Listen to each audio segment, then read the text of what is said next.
without any fear of contradiction, though a certain amount of surprise, Gandhi was not a categorical opponent of violence. There were many qualifications he entered, of which two I want to look at quickly now. Number one, it was Gandhi's view that he wants to recommend nonviolence, but he recognizes, according to the contemporary standards of right and wrong, people are allowed to resort to violence. And you have no right to tell people they can't use violence, or tell some people they can't use violence, because that's the current standard of right and wrong. You can. So he says, for example, if you face a personal insult, if you feel humiliated, you will be justified in slapping the bully in the face, or taking whatever action you might deem necessary to vindicate your self-respect. For those of you who remember or know the famous line that's often quoted with Malcolm X, by any means necessary, it comes as a certain surprise to learn his actual precursor is Mahatma Gandhi. By any means necessary, you have the right to take whatever action you might deem necessary to vindicate your self-respect. On the specific question of the Palestinians in the 1930s, Gandhi was already a significant political actor, and as some of you will know, a revolt broke out in Palestine against the British Mandate and the Zionist colonization of Palestine. And Gandhi was asked his opinion. It was a very violent revolt against the British Mandate and the Zionist colonization. Gandhi responded, well, I can't defend the Arab excesses, and I wish they had chosen nonviolence to resist what they rightly regarded as the unjustified encroachment upon their country. But then he went on to say, in unequivocal terms, according to the accepted canons of right and wrong, nothing can be said against the Arab resistance in the face of overwhelming odds. That's the current standard, and nobody has the right to impose on any single people a higher moral standard than the one that currently exists. You can recommend, you can prefer, but you can't deny to some people the right that others have under current existent morality. The second qualification he enters will come as, I think, a much bigger surprise. Namely, Gandhi had a kind of hierarchy. He prefers that you use nonviolence for reasons which we already looked at. But he says, if you don't have the inner strength, the moral reserves, to take all the blows, as he puts it smilingly and cheerfully, if you don't have it in you, and then the only choice is between hitting back and running away, Gandhi is very clear. You better hit back and hit back hard, because there is nothing for Gandhi more contemptible, more reprehensible, more shameful than cowardice and weakness. It's not violence that Gandhi detests the most. It's cowardice and weakness.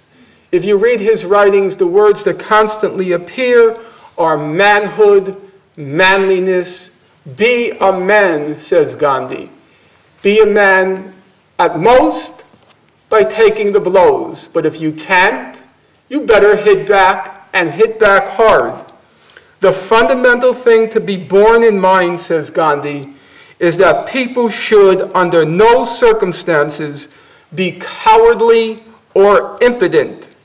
It is unmanly to run away from danger.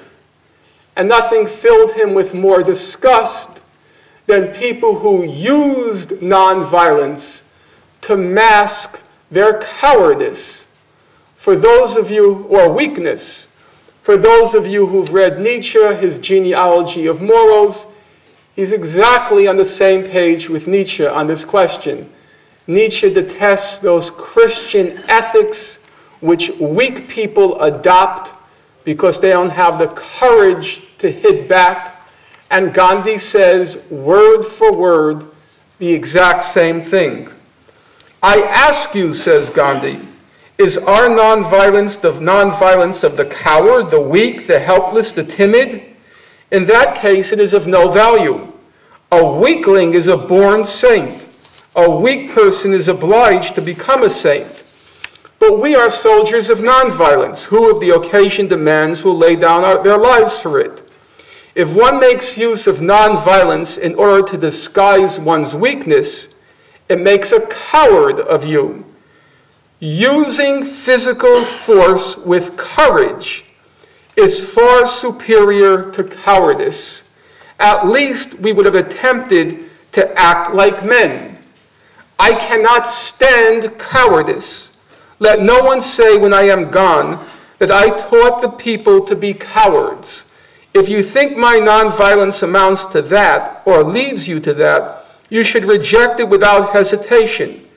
I would far rather that you died bravely dealing a blow and receiving a blow than died in abject terror. Cowardice is worse than violence because cowards can never be nonviolent. So such people should learn to defend themselves. Gandhi saw no inconsistency between his creed of nonviolence and his revulsion of weakness, because in his view, being nonviolent requires a lot more courage and bravery than to be violent. Intuitively, that just doesn't sound right. But then when you begin to read Gandhi, it makes perfect sense. Because he says to be truly nonviolent is to be willing to march into the valley of death unarmed, as he puts it, smilingly and cheerfully. To be willing to face the bullets, face your death, but not armed to resist, not armed to retaliate, but simply to acquiesce in your death. I believe that a man is the strongest soldier for daring to die unarmed, with his breast bare before the enemy. Where is courage required, he asked, in blowing others to pieces from behind a cannon, or with a smiling face to approach a cannon and to be blown to pieces? By that standard, it seems to me a reasonable argument to say there's no inconsistency between Gandhi's revulsion of weakness and cowardice and his preference for nonviolence, but always bearing in mind the true Gandhi and not the Hollywood or made-for-television Gandhi. The true Gandhi, if you don't have it in you to march smilingly and cheerfully to your death, unarmed, and the only choices are to run away or to hit back hard, Gandhi says, you better hit back hard or you're a weakling and a coward. How does this satyagraha work? Well, here Gandhi is a little bit, I think, not a little bit, he's very inconsistent. Because Gandhi is very insistent, as I said a few moments ago, that his philosophy is one born of love. You suffer enough, you'll make your oppressor see your humanity, and as Gandhi liked to say, make his, because he was mostly talking about men, make his heart melt. So Gandhi would say, had the Jews suffered enough during World War II, they could have, to use his image that he uses over and over again, they could have made Hitler's heart melt. Hitler heart melt sounds like an unusual sequence of words, but Gandhi apparently believed it. But if you look at his actual creed in action, he's really not very consistent.